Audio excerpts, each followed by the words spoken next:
Okay, so now we are ready, Nicholas, to read for the purpose of what the mini lesson is, and that is to be able to write using descriptive language. So as we read this book, Nick, we're going to stop at certain points. I'm going to stop at certain points to pick out sentences that Gary Soto writes using descriptive language. Now you're probably thinking, what is descriptive language? Well, descriptive language is when the writer writes using vivid sensory details in their writing, which brings your senses alive. So when you read something, as the reader, when you read something, you can see it better, you can hear it better, maybe you can feel like you could touch it, you could feel it. It goes to all of your five senses.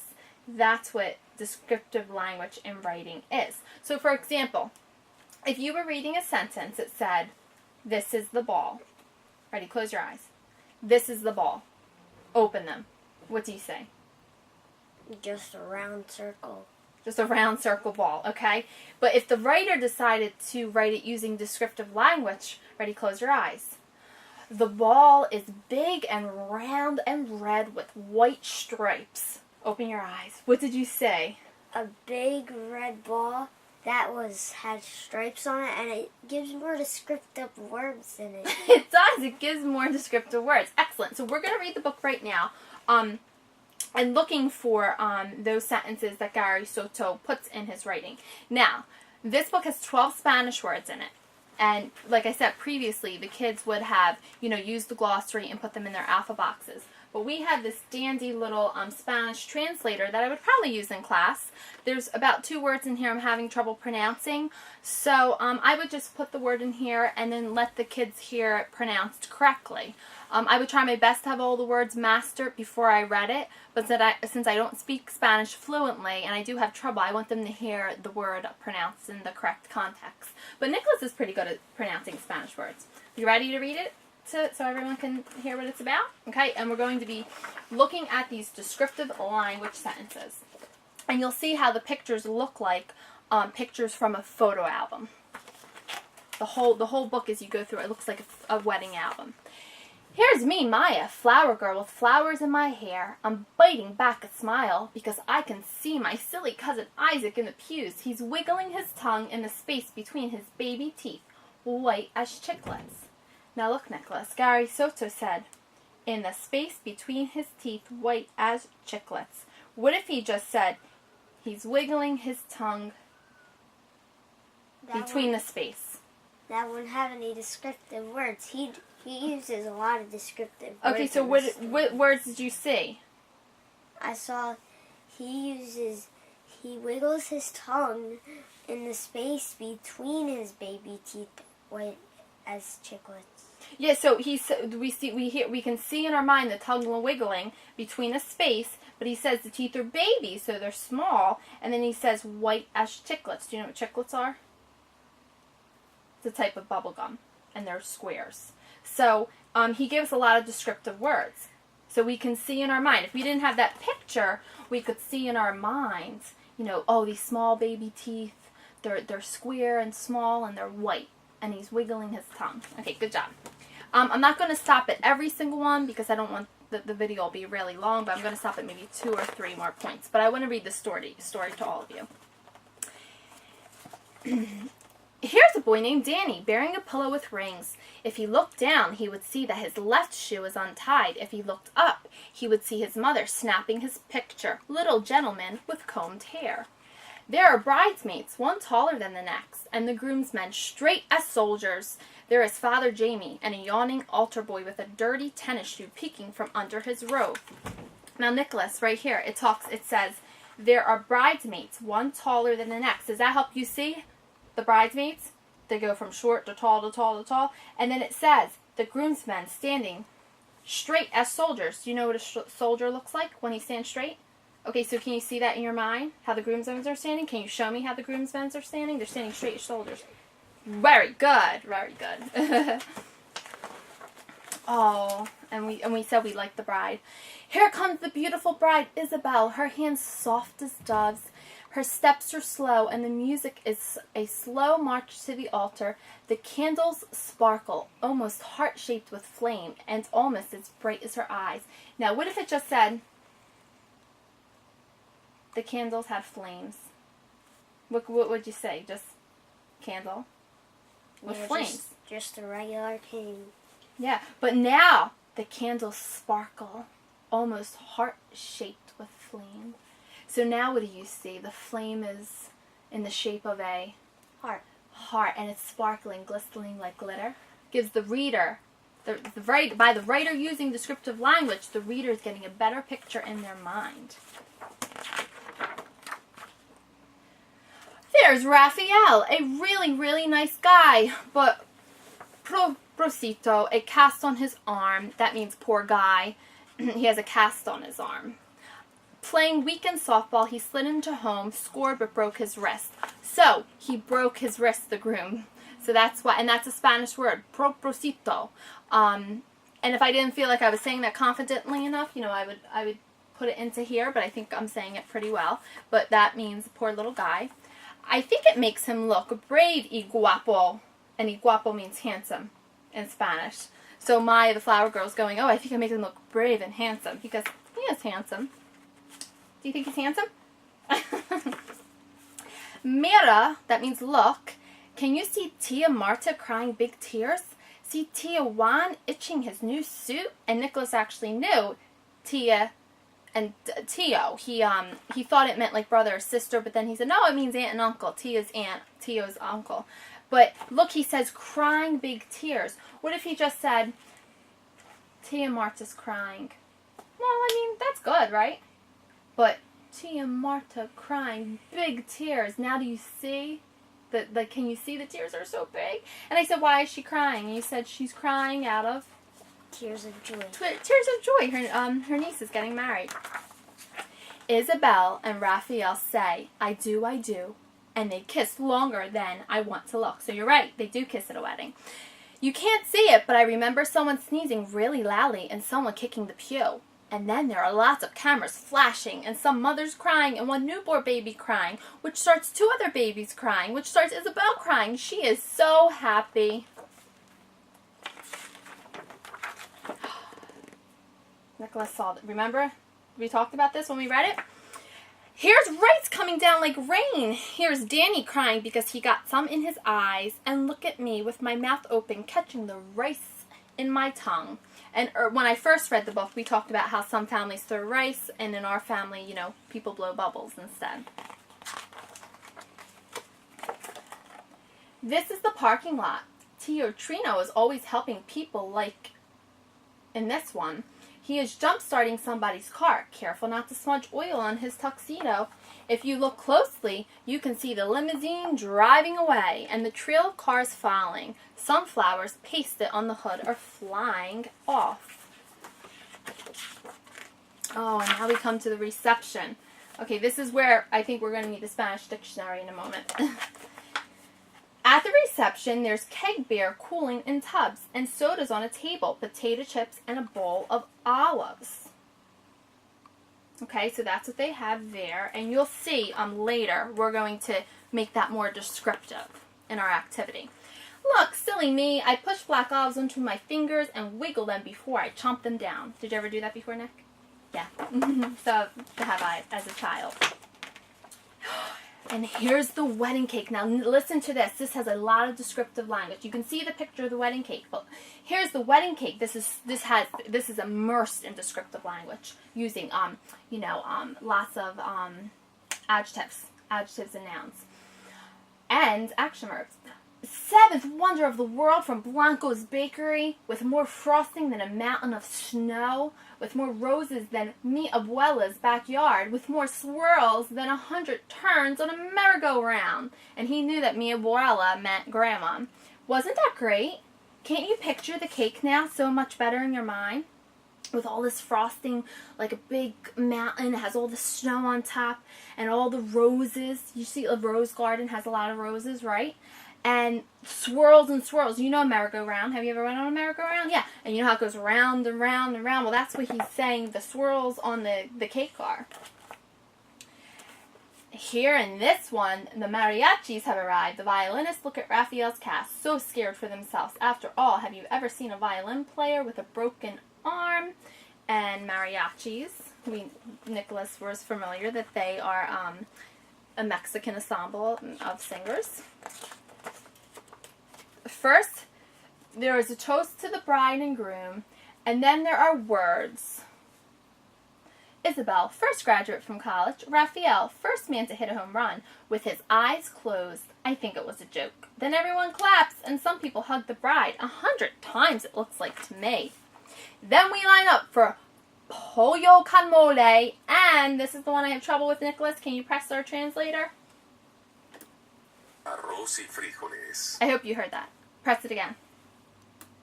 Arroz y frijoles. Arroz y frijoles. You want to try it? Arroz y frijoles. Good job. So then that's the food they line up for. And then some soda or beer. I splatter some mole on my dress. I get some on my white anklet socks. It is so good when you smear some on a tortilla. A little humor there. But the pollo con mole is juicy chicken. It's okay. It should be juicy, the chicken. But the mole is a sort of spicy red sauce. And then the arroz y frijoles, did I say it good? That's rice and beans. Okay. Then the mariachis begin. Trumpet blaring. This is another one I have a little trouble with. It's a type of guitar, so we're going to type that in. And then Nicholas, if you will press it for me right there. Guitarrón. Guitarrón. Okay. I need just a little bit more practice. Then the mariachis begin. Trumpet blaring. The guitarrón thumping a beat, the violin squeaking like mice, the guitar singing like a bird cupped in your hands.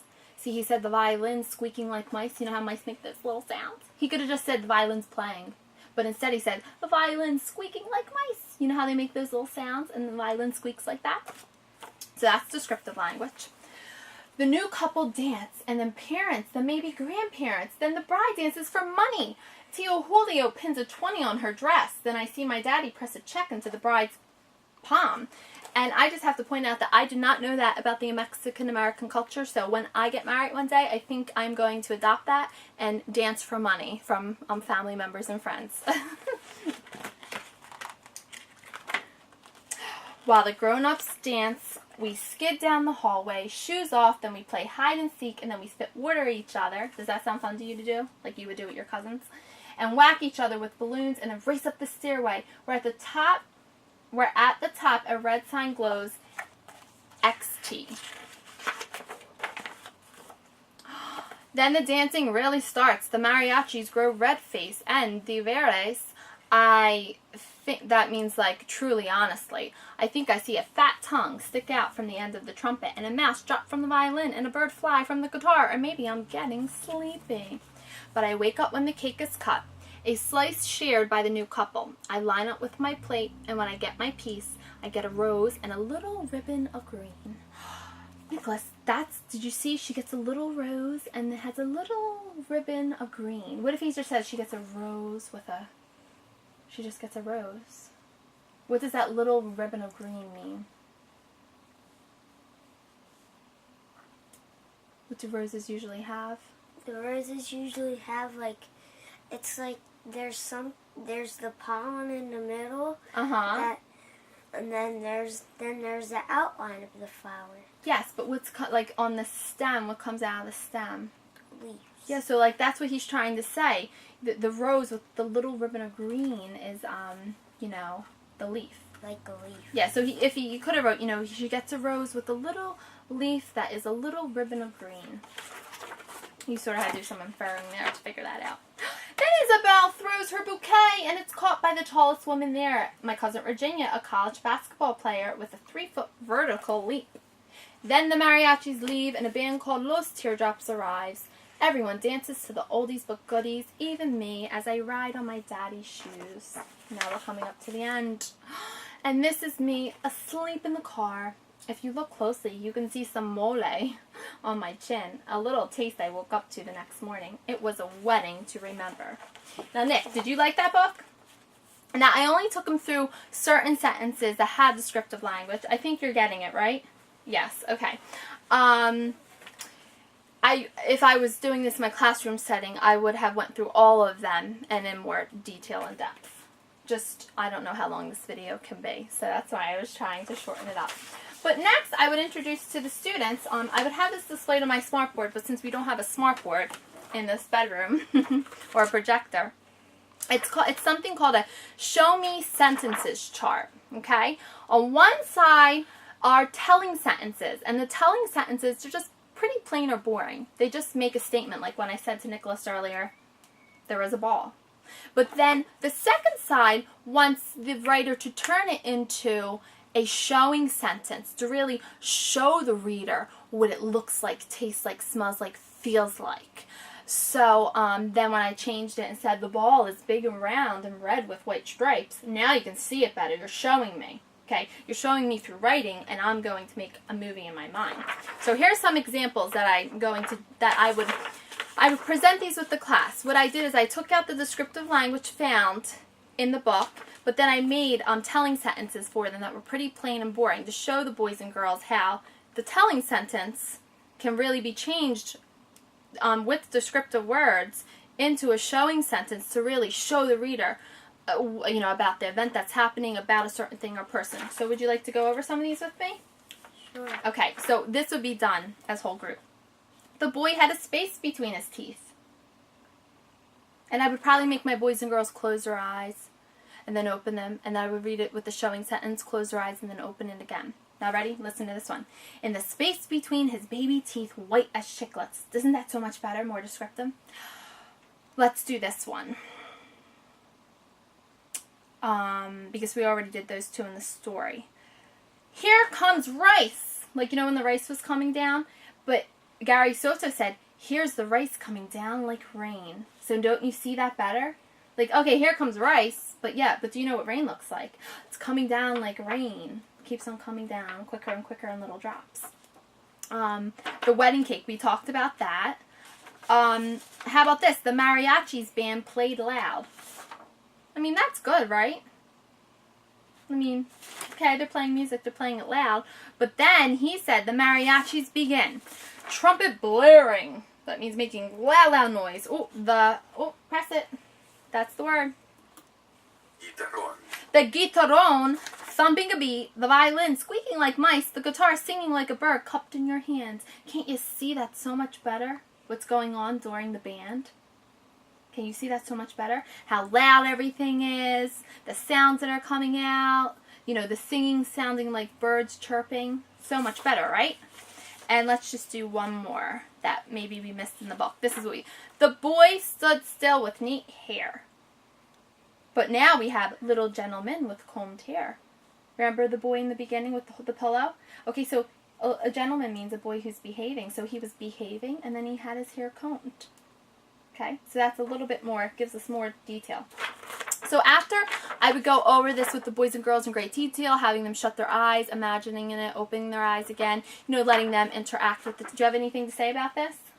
No. Do you understand what descriptive language is so far? Yeah. Can you kind of tell me what it is? It's like words that help the children, they help them imagine it and what it looks like. Instead of just saying boring words, you say good words. You say use descriptive words, like nouns, verbs, adjectives, to really help them see it in their mind. Okay, so Nicholas, we did a couple before the viewing, before this taping, but he's going to do one all by himself before we end this session. So what I did is I took some things from the text that I thought were just kind of telling sentences, because you can't write every word in a book with descriptive language, because then that's just going to be too monotonous. But I took some things that were just telling sentences that I wanted him to change into showing sentences. So the first one I would do together with the class. So it's the show me sentences chart. On this side, it's telling sentence. Ready? Then we line up for polo con mole and, how do we say it again?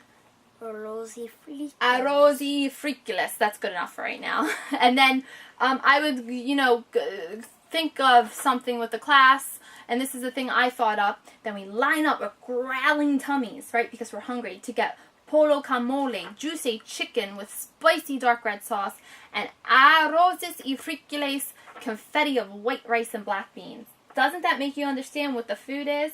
Really paints a picture in your mind. Now the next three are what Nicholas came up with. I said the bride dances for money. And he came up with the bride dances in her white gown happily for money. Oh, so her gown is white and she's happy. I can see that she's probably smiling. She's happy. Very good, Nick. Then the next one was, at the reception, there's soda, potato chips, and a bowl of olives. And Nicholas remembered a little bit from the story. But he also put his own take onto it. Because when the kids do this, they don't have to write it exactly like in the story. They can, use their own knowledge to change the sentences into descriptive language. So, for example, at the reception, there's orange and strawberry soda. Okay, in the book there was salt and vinegar potato chips and black olives. Okay, so it didn't say what kind of chips they were, but this is okay. Nicholas described what kind of chips they were, so maybe they were salt and vinegar potato chips. And then it says, flower girl with flowers in my hair. And Nicholas said, flower girl with colorful pink and blue flowers in her hair. He did a really, really good job with that. You did a good job with everything. And I think I forgot to say this. The students will be working in groups for this part. I think it would be, beneficial that they work in groups so they can feed off of each other, give each other ideas, help each other. And then at the end of it, the students will come and, share all together with the class what they came up with. And I would see what ideas that they came up with. And then I would probably have them, then transfer this to an independent activity on their own. But I think it's always better when you're introducing new things to kind of do it together in a group so the students can have that guided practice. But Nicholas, ready? The telling sentence. It's just going to tell something. Not going to be fancy or anything. Then Isabel throws her bouquet. Okay, and a bouquet it's a bunch of flowers that the bride holds. So make me a showing sentence. Go close my eyes. Then Isabel throws her her white and pretty bouquet fast up in the air as it comes down. Oh, so instead of seeing a bouquet, I saw, you said white, right? I see white flowers in the bouquet, and she threw it fast, and then I saw it come down. High five, buddy. That is a great descriptive language sentence. Good job. And then, after they have did their guided practice and we've shared with the class, I'll know that the lesson was effective because of the responses, what they came up with together. And if I'm seeing a lot of, written sentences using nouns, adjectives, action verbs, then I'm going to know that my teaching was successful and the use of using Gary Soto's writing style really helped in this lesson. Then I'm going to be a happy teacher. And, if it's not the results I want, then I'm going to have to, as teachers, reflect, backtrack, and think of something, how I could approach something better in my teaching. But that's it for today, and I hope you enjoyed Nicholas and me in my mini lesson of Gary Soto's Snapshots from the Wedding. Okay, thank you!